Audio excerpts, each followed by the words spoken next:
Parliament సమావేశాలు నిర్ణీత సమయానికి ఒక రోజు ముందే ముగించారు. ఎందువల్ల అంత అర్జెంటుగా పార్లమెంటు సమావేశాలను ముగించాల్సిన అవసరం ఏమొచ్చింది? దేశంలో చర్చించాల్సిన సమస్యలు ఇంకేమీ మిగల్లేదా? లేక పార్లమెంటు సభ్యులందరూ అర్జెంటుగా ఢిల్లీ వదిలి తమ ప్రాంతాలకు వెళ్ళి ప్రజలను ఆదుకోవలసినటువంటి ప్రకృతి వైపరీత్యాలు ఏమైనా వచ్చినాయా? అవి కూడా ఏమీ లేవు. మరి అలాంటప్పుడు ఒకరోజు ముందుగానే పార్లమెంటు సమావేశాలు ఎందుకు ముగించారు? ముందు నిర్ణయించుకున్న షెడ్యూల్ను కూడా కుదించారు ఎందుకు? ఇది అందరికీ ఆశ్చర్యం కలిగించే విషయం. కారణం స్పష్టంగా కనబడుతోంది. పార్లమెంటులో ప్రతిపక్షాలు నీట్ మీద లోతైన చర్చ డిమాండ్ చేస్తున్నారు. మణిపూర్ ఆదివాసీ మహిళల మీద జరుగుతున్నటువంటి దాడులు సంవత్సరం దాటింది. అయినా ఆ దాడుల పరంపర కొనసాగుతూనే ఉంది. దానికి ప్రధాని సమాధానం చెప్పాలని అడుగుతున్నారు. రాష్ట్రపతి ఉపన్యాసంలో ధరల సమస్య, నిరుద్యోగ సమస్య కనీస ప్రస్తావన ఎందుకు లేదని అడుగుతున్నారు. రాష్ట్రపతి ముర్ము ఆదివాసీ కుటుంబం నుంచి వచ్చిన మేధావి. అలాంటి ఆదివాసీ కుటుంబం నుంచి వచ్చినటువంటి రాష్ట్రపతి నోట మణిపూర్ ఆదివాసుల మీద, ఆదివాసీ మహిళల మీద జరుగుతున్నటువంటి మారణకాండ, దారుణమైనటువంటి లైంగిక దాడుల ప్రస్తావన లేకపోవటాన్ని ప్రతిపక్షాలు ప్రశ్నించాయి. వీటికి సమాధానం చెప్పవలసినటువంటి ప్రధానమంత్రి సమాధానం చెప్పకుండా ప్రతిపక్షాలను హేళన చేస్తూ కాలం గడిపారు. ప్రతిపక్షాలు లేచి నీట్ మీద చర్చ జరగాలి అని అడిగినప్పుడల్లా నిబంధనలను అడ్డం చూపించారు. ఏదో ఒక పేరుతో చర్చను అంగీకరించకుండా పక్కన పెట్టారు. సమయం లేదా? సమయం లేకపోవడం కాదు, ఇప్పుడు సమయం చాలా ఉంది. షెడ్యూల్ ప్రకారమే ఇంకా వారం రోజులు సమావేశమైతే నష్టమే ఉంది. గత చరిత్రంతా చూస్తే పార్లమెంటు సమావేశాలు ఎంత లోతైన చర్చలతో సాగేవి. షెడ్యూలు ప్రకారం పార్లమెంటు సమావేశాలు నిర్ణయించిన సమయమే చాలా తక్కువ. అందులో ఒక రోజు ముందే సమావేశాలు ముగించుకొని తోక ముడిచారు. ఎందువల్ల ఇట్లా చేస్తున్నారు? 24 లక్షల విద్యార్థులు, వారి కుటుంబాలు తల్లడిల్లుతున్నాయి కదా. ఒక్కొక్క కుటుంబం లక్షల రూపాయలు వెచ్చించి తమ పిల్లలకు కోచింగ్ ఇప్పించుకున్నారు. ఇప్పుడు పేపర్ లీకేజీలతో వారి పిల్లలకు ఇచ్చినటువంటి కోచింగులంతా నీటిపాలైనాయి. వారి డబ్బు అప్పుల పాలై అప్పు చేసి పెట్టినటువంటి ఖర్చు కూడా వృధా అయిపోయింది. అప్పులే మిగిలిపోయినాయి. బీజేపీ పాలిత రాష్ట్రాల్లో ఈ పేపర్లు లీక్ అయినాయి అనేది స్పష్టంగా బయట కనపడతా ఉంది. హర్యానా, గుజరాత్, బీహార్ అన్నీ బీజేపీ పాలిత రాష్ట్రాలే. వీళ్ళందరికీ లీకుల వ్యవహారం నడిపిన వాళ్లకు బీజేపీతో సంబంధం ఉన్నది అని కూడా మీడియాలో పెద్ద ఎత్తున వార్తలు వచ్చినాయి. మరి దీని మీద విచారణ జరిపి వాస్తవాలను నిగ్గుదేల్చడానికి ప్రధానమంత్రి ఎందుకు భయపడుతున్నారు? బీజేపీ నాయకత్వం ఎందుకు భయపడుతోంది? తమ పార్టీ నాయకులకేమీ సంబంధం లేకపోతే తాము విచారణ జరిపించి నిజాలు నిగ్గు తేల్చవచ్చు కదా. పేపర్ లీక్ కాలేదంటున్నారు. బీహార్లో 13 మందిని ఎందుకు అరెస్ట్ చేశారు? లీక్ అయిన దానికి ప్రాథమిక ఆధారాలు ఉన్నబట్టే కదా. ఒకవేళ లీక్ కాకపోతే అది కూడా విచారణలో తేలుతుంది కదా. విచారణ అంటే ఎందుకు భయపడుతున్నారు? అంతేకాదు, ప్రవేశ పరీక్షలను, ఎలిజిబిలిటీ పరీక్షలను నిర్వహించేటువంటి టెస్టింగ్ ఏజెన్సీని రద్దు చేయాలని డిమాండ్ చేస్తుంటే దాన్ని రద్దు చేయడానికి ఎందుకు వెనకాడుతున్నారు? ఆ టెస్టింగ్ ఏజెన్సీ యజమానులకు, పాలకులకు మధ్య ఉన్న లావాదేవీలు ఏమిటి అనేటువంటి ప్రశ్న ఇప్పుడు ముందుకు వస్తోంది. కేంద్ర ప్రభుత్వం నిర్వహించే ప్రతి ఎలిజిబిలిటీ టెస్టు, ప్రతి ఎంట్రన్స్ టెస్టు వివాదాస్పదమవుతున్నది.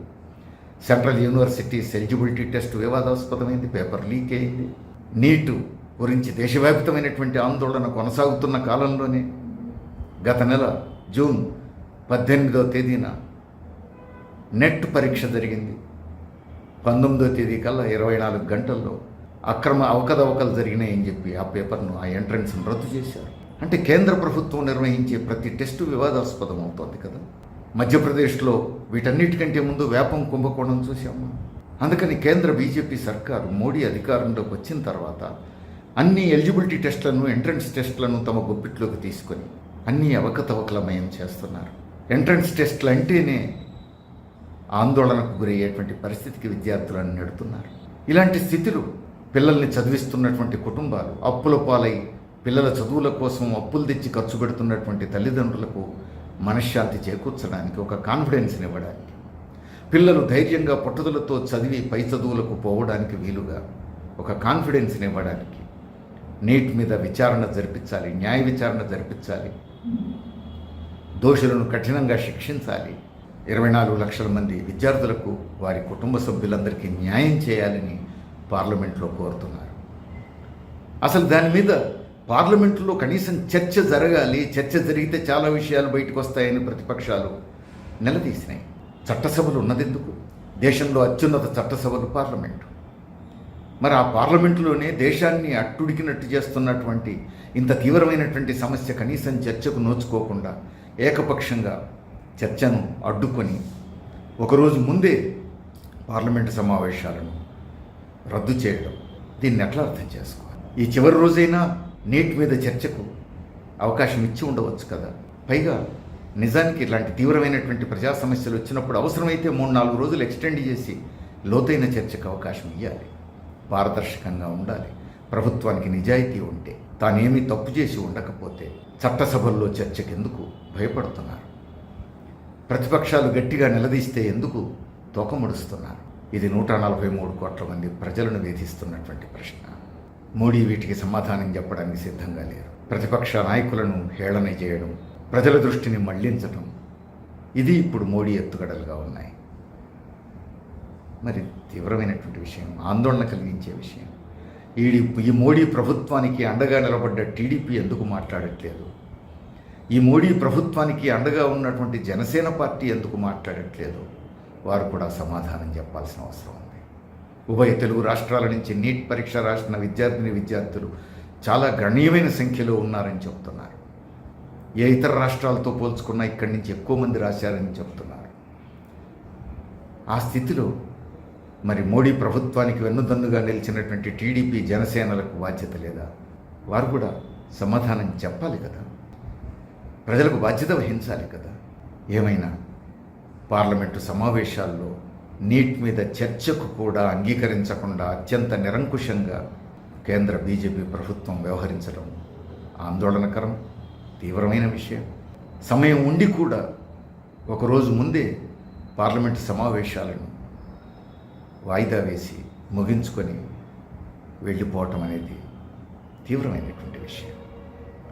బాధ్యతారాహిత్యం. అంటే ప్రజలంటే, ప్రజా సమస్యలంటే ఏమాత్రం ఖాతరు చేయకపోవడం అనేది ఇందులో కనపడతా ఉంది. ప్రతిపక్షాలు అడగకపోవడం అట్లా ఉంచుదాం. అసలు ప్రజల పట్ల నిబద్ధత, బాధ్యత ఉండాలి కదా, ప్రజలకు జవాబుదారీగా ఉండాలి కదా. మేము ఎన్నికైనా ప్రభుత్వం ఏర్పాటు చేశాం, ఇక మమ్మల్ని ఎవరు ఏం చేయగలిగేవాళ్ళు లేరు, మీరేమైనా మాట్లాడుకోండి అనేటువంటి అహంభావం, నిర్లక్ష్య ధోరణి తప్ప ఇందులో ఇంకేమైనా ఉందా?